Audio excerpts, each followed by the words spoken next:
Friends, welcome to our channel. పెరుగు salad మామూలుగా vegetable salad చేసుకుని పుల్కాల్లో తింటూ ఉంటాం. ఈ సలాడ్స్ ఎంత ఎక్కువ వాడుకుంటే ఈ రోజుల్లో అంత మంచిది అన్నమాట. సో ఇప్పుడు మనం చూపించబోయేది ఆయిల్ లేకుండా చేసుకునే వారికి ఇది చాలా అద్భుతంగా పనిచేస్తుంది. సో విడిగా పెరుగు తినకుండా ఇలా సలాడ్ చేసుకుని పెట్టుకోండి. ఇది నంచుకుంటూ కూర పుల్కాలు తినేసేయవచ్చు. వెజిటబుల్ పెరుగు సలాడ్ తయారు చేసుకోవటానికి ముందుగా మనకు కావాల్సింది వచ్చేసి పెరుగు. పెరుగు తినని వారంటూ ఎవరు ఉండరు. ఇది రుచికరంగా ఉండటమే కాకుండా ఆరోగ్యానికి చాలా ఉపయోగకరంగా ఉంటుంది. పెరుగులో ఉండే మంచి బ్యాక్టీరియా జీర్ణక్రియని మెరుగుపరచడంలో చాలా బాగా సహాయపడుతుంది. అంతేకాదు మలబద్ధకం, గ్యాస్ వంటి సమస్యల నుండి ఉపశమనం లభిస్తుంది. నెక్స్ట్ వచ్చేసి కీర. మనకి రోజు లభించే కూరగాయల్లో అనేక పోషక విలువలు, శరీరానికి మేలు చేసే అనేక పదార్థాలు ఉంటాయి. ప్రతి కూరగాయలోనూ శరీరానికి, ఆరోగ్యానికి మంచి చేసే అనేక విటమిన్లు, శక్తిని అందించడంలో ఈ కీర చాలా బాగా సహాయపడుతుంది. కీర దోసని చాలామంది తేలిగ్గా తీసుకుంటారు. తినటానికి అంతగా ఇష్టపడరు. కానీ అందులో చాలా పోషకాలు ఉంటాయి. క్యారెట్ మన ఆరోగ్యానికి ఎన్నో విధాలుగా మేలు చేస్తుంది. క్యారెట్లో విటమిన్లు, ఖనిజాలు, యాంటీ ఆక్సిడెంట్స్ పుష్కలంగా ఉంటాయి.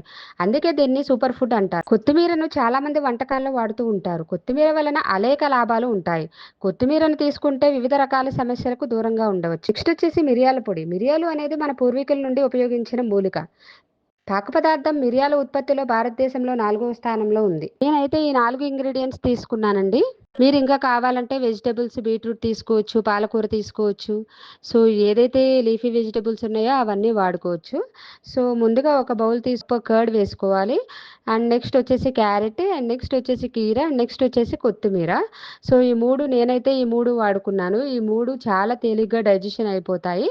సో దీనికి కొంచెం సాల్ట్ యాడ్ చేసుకోవాలి. ఇంకా పెప్పర్ పౌడర్ యాడ్ చేసేసుకుని బాగా మిక్స్ చేసుకుంటూ కలుపుతూ ఉండాలి. సో చూసారు కదా, ఇందులో హాని కలిగించే ఏమి ఉండవు కదా. సులువుగా న్యాచురల్గా తినేయటానికి ఈ వెజ్ సలాడ్స్ని పెరుగుతో ఇట్లా కూడా చేసుకుని మనం ప్రతిరోజు కాస్త భోజనంలో అలా పెట్టుకుంటే ఫాలోవర్స్ అందరికీ సులువుగా భోజనం ముగించడానికి చాలా బాగా ఉపయోగపడుతుంది. సో ఇది హార్ట్ కూడా చాలా మంచిదండి. రోజు ఒక కప్పు తీసుకోండి. మీ హార్ట్ని, మీ ఆరోగ్యాన్ని క్షేమంగా ఉంచుకోండి. సో ఈ వీడియో నచ్చిందని అనుకుంటున్నాను. నచ్చితే మీ ఫ్రెండ్స్కి, రిలేటివ్స్కి షేర్ చేయండి. ఇంకా ఏమైనా యాడ్ చేయాలి అనుకుంటే నాకు కామెంట్ బాక్స్లో కామెంట్ చేయండి. Thank you.